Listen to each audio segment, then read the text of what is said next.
Hi, welcome to the Catholic Corner. I'm Monsignor Walter Nolan.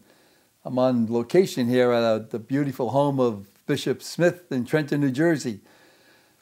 He's our current bishop, but at this time of our airing of our program, when it will happen, Bishop will have a new title, Retired Bishop of Trenton.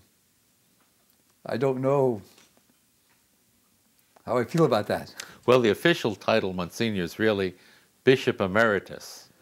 So Well, that sounds a lot better. Okay, that makes me feel a little bit better. I've never been emeritus of anything. Oh yeah, you have. But you know, we are most honored and most pleased and most blessed at this special time to reminisce and pay our love to our dear friend and a absolutely beautiful priest that's been a priest to priest and a priest to all of us priests. And we can share some of the blessings, the accomplishments, which defined Bishop Smith's time as the shepherd of the Diocese of Trenton. Bishop Smith, God love you. Welcome. Thank you, Welcome. Monsignor. Thank you so much. Maybe we turn the clock back a little bit. You know, Bishop John Mortimer Smith, born in Orange, New Jersey. Your journey as a priest began in 1961 when you were ordained for the Archdiocese of Newark, and you were named an auxiliary bishop of Newark in 1987, I believe. Correct. Bishop of the Diocese of Pensacola, Tallahassee. I always love that name. Yeah, that's when I got exiled. They sent me south. and I loved it. And some of your stories about going south were just beautiful. And then in 1995, you were appointed coadjutor to the Diocese here of Trenton. And I remember those days well, and I remember welcoming you and being with you in those early days, and just kind of getting to know yourself and to know for you to know the other priests. They were very blessed days for me, Monsignor, and I can always remember how welcoming all the priests were, but especially my immediate predecessor, Bishop John Reese. He couldn't have been more gracious and kind when I came, as a stranger really, to the Diocese of Trenton. I found the other day, he had a picture of an Indian chief, and he gave me the picture the second day I was here, and on the bottom of the picture it said, "There's only one chief here. Everybody else is an Indian," which was his great sense of humor. Well, and your sense of humor, I enjoyed it very much. I saved it. By gosh. Now, you were the 9th Bishop of Trenton, I believe. Correct. Now, looking back, when you were first ordained a priest, did you ever imagine that you'd have such a blessing from God to be a bishop? No, I never thought about being a bishop. I don't think anybody that I went to the seminary with or anybody that I knew, and it's probably the same with you, ever really thought about becoming a bishop. It was just something beyond thought. And I wanted to be a parish priest. And I went in the seminary with a great desire to be a parish priest. I went to a Benedictine high school, and I love the Benedictines. They're wonderful to me. But I had no desire to be a Benedictine, to be a monk. And then I went to a Jesuit college in Cleveland, Ohio, and the Jesuits were wonderful teachers, and I liked them very much, but I had no desire to be a Jesuit. I wanted to be a parish priest, because they were the priests I knew as a kid. They were the priests in my parish that I saw what they did and wanted to be like them. And I feel the same way, with all great respect to religious order priests, and we know we have a blessing from many of them, and as kids we grew up with some of those blessings. But there is something, I think, about our diocesan brothers. I guess I always looked at it like kind of being in the infantry. You know, you're out there with the folks and the troops, and it's a marvelous, marvelous blessing. I know in looking at young men who want to be priests as the diocesan bishop, my judgment isn't whether God is calling them to be a priest, because there are many, many areas of priesthood. One could be a Jesuit and teach nuclear physics at Fordham and be wonderful, or be a monk and be a wonderful monk and take care of the apple orchards and sing the office. But to be a diocesan priest means a man has the ability, the human resources, and the spirituality to be what's required of a parish priest. And that's a lot in today's world. It's more than a lot in today's world. And sometimes you wake up and say, oh my gosh, how do we get through the day? Sure. And yet there's a joy and a blessing. Absolutely. And I'm sure we could both just think of the thousands of people that touch your life. Absolutely. And touch their life. It's just, and especially in our diocese where our parishes are very large. Yeah. When I was Bishop of Pensacola, which was a rather rural place, I had parishes that had 200 families. And there'd be a pastor, and I'd say to the pastor, "Are you busy?" So, "Oh, Bishop, going from morning till night." Well, if you washed all their cars and shined their shoes, you'd be done at noontime. I mean, compared to the parishes we deal with, where there's 3,000, 4,000, 5,000 families. Well, aren't there such days when you all say, too, if there's a parish like that, tell me about it. Oh, we'd have a lot of guys applying for that one. Don't tell them. Don't tell them. We have a clip to show you from February 22nd, 1996. I guess it was the welcoming liturgy when you first arrived at the diocese as coadjutor. Let's take a little walk down that path and take a little peek at it, Bishop, I'd love if it's to. okay.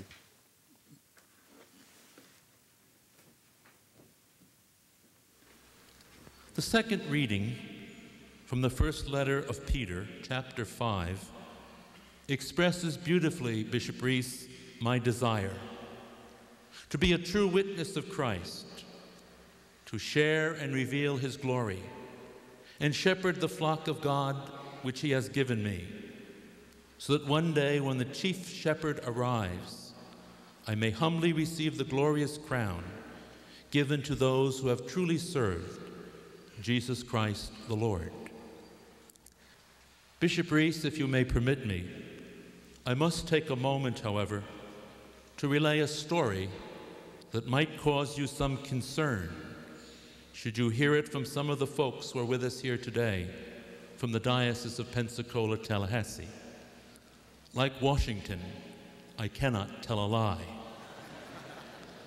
The day the news of my appointment to Trenton was released, the anchorman for the ABC affiliate TV station in Pensacola announced the following. The Vatican reported this morning that Bishop John M. Smith, who until today has been the Roman Catholic Bishop of the Diocese of Pensacola, Tallahassee in Florida, has been named coadjutor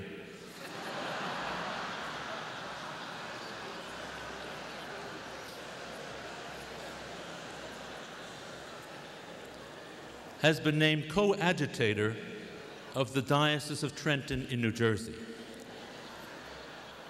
Bishop Reese, I assure you that is not my intention, my desire, nor my nature to be a coadjutor. Well, that was the beginning. That was the beginning. God bless you, Bishop. The journey, was it any surprises when you just think back to those days, Bishop? Well, I think all life, if it's going to be interesting, what's in here has surprises. And the surprises are kind of the thing that gives oomph to life and makes you kind of want to get up every day to see what the surprises are. Now, all surprises are not happy surprises, and sometimes the surprises can be disappointments too. But it's all been, in my eyes, God's plan for me and my ministry here in the Diocese of Trenton. I've had just an extraordinary 14 years here among the wonderful priests and religious and lay people of this great Diocese of Trenton. You know, I use that terminology. I always have the great Diocese of Trenton. You use that from day one. All the time, because I really believe that. This is truly a great diocese. And I've just been so blessed and privileged to have been its shepherd. Well, if I could say this, going back to when I first heard you say that, this is the great Diocese of Trenton.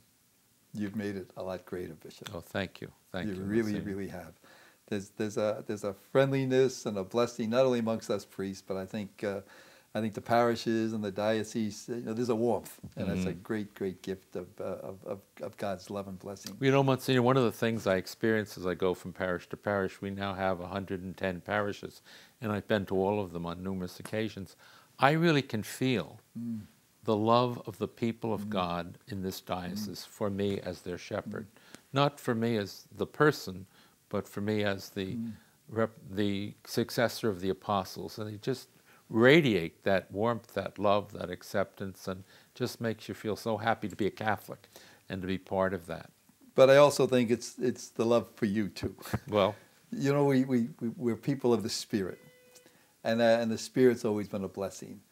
You know, I almost feel you talking about the Spirit as you're talking about the love of the people and the love of God and the love in your life as a priest and as a bishop. Well, you know, Monsignor, when you're named a bishop, you have to choose a motto.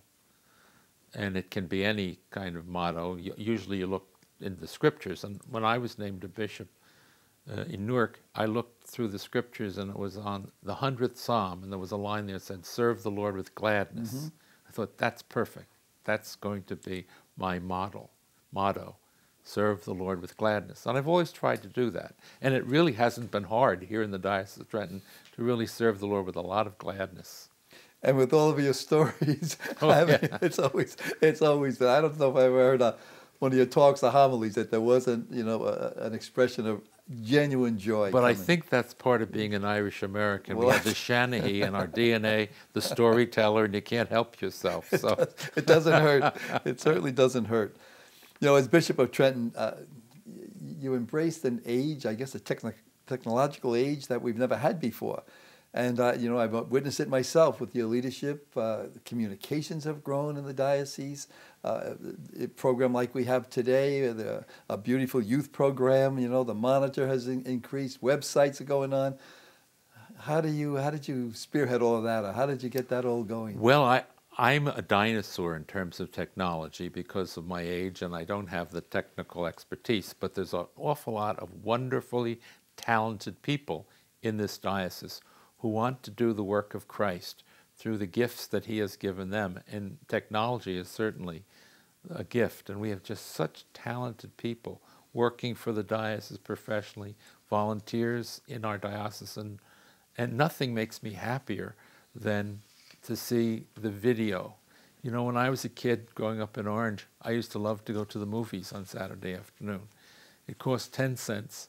And you got a plate to take home to your mother. Absolutely. We are contemporaries, I can tell.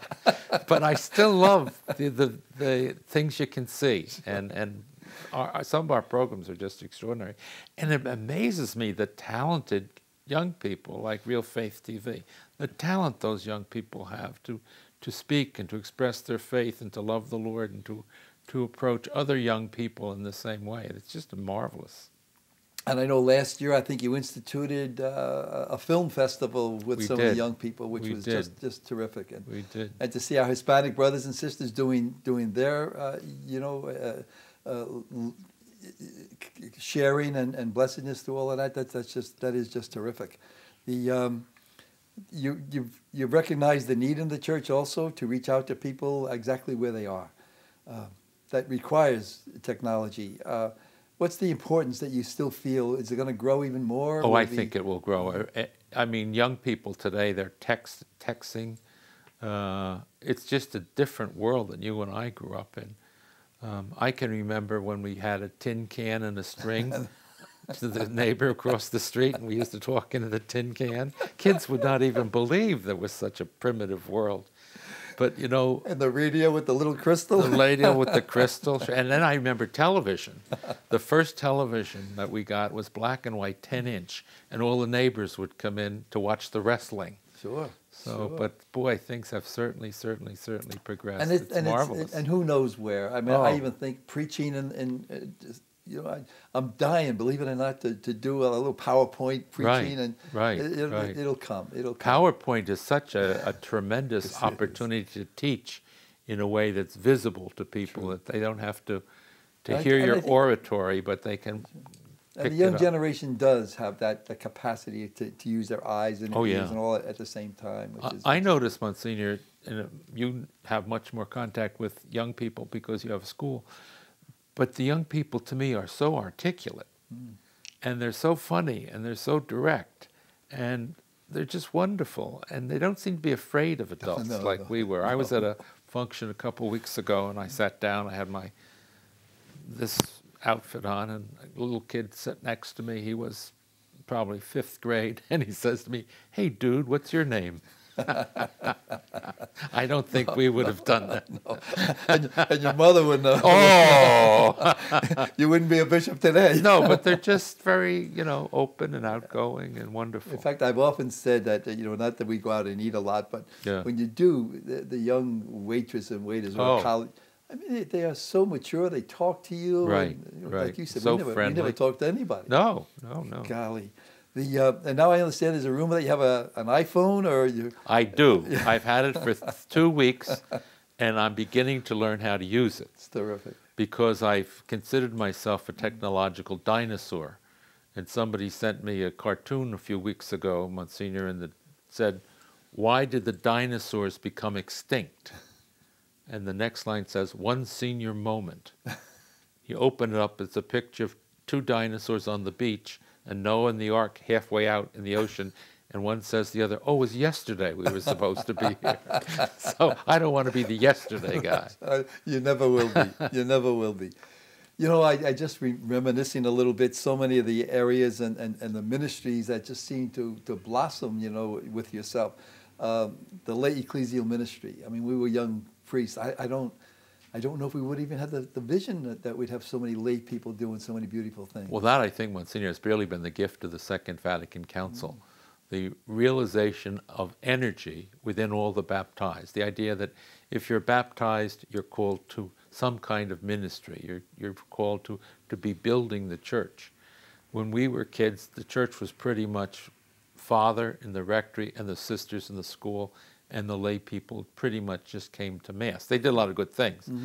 But this idea that you have a mission and a ministry and you can be a worker within the church, and more lay people that I run into, and I'm sure you do as a pastor, they're really, really, really very involved in doing what Christ wants them to do, and not just in the parish, but the vision of Vatican II is to be a lay person in the world, to bring the gospel message into the secular order. And you see more and more professional people, for example, and bringing the message of Jesus into the workplace. That's so very important. But they also give their talents to the parish and to the church. I believe now through your leadership, we have 96 commissioned lay leaders now? We have 96 people that have gone through the program, which is a very intensive program. And they've put a lot of time and effort into being commissioned as lay ecclesial ministers. And we know that because of the formation program, that they have the spirituality, they have the academic background knowledge of theology, and the human resources and talents they need to really be helpful in church ministry. Now that doesn't mean, and I'm always kind of conflicted with this, that you can't be a good layperson within the church or within a parish unless you go through this program. It's a program to help people achieve those talents, but they can achieve those same talents in many, many other ways. And they do. And they do. And you know what I find, Bishop, that they challenge us in a beautiful way. Oh, they do. I think they even bring more spirituality out of us. Oh, absolutely. Our conversations are on a beautiful level. Absolutely.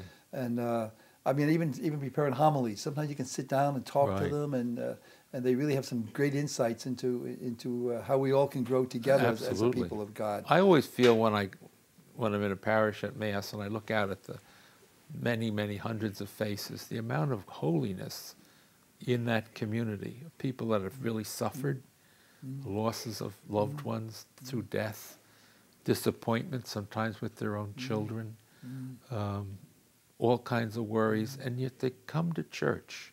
There's so much goodness in our people and so much suffering. And you know, Bishop, I find them more like our brothers and sisters. Absolutely. Because we're the family. Their family. Is growing closer and closer together. And they really love us. Oh, I mean, yeah. it's just very, very clear. In fact, I think they love us more. Yes. In a sense, you know, because we allow all of that, you know. That's just a beautiful thing.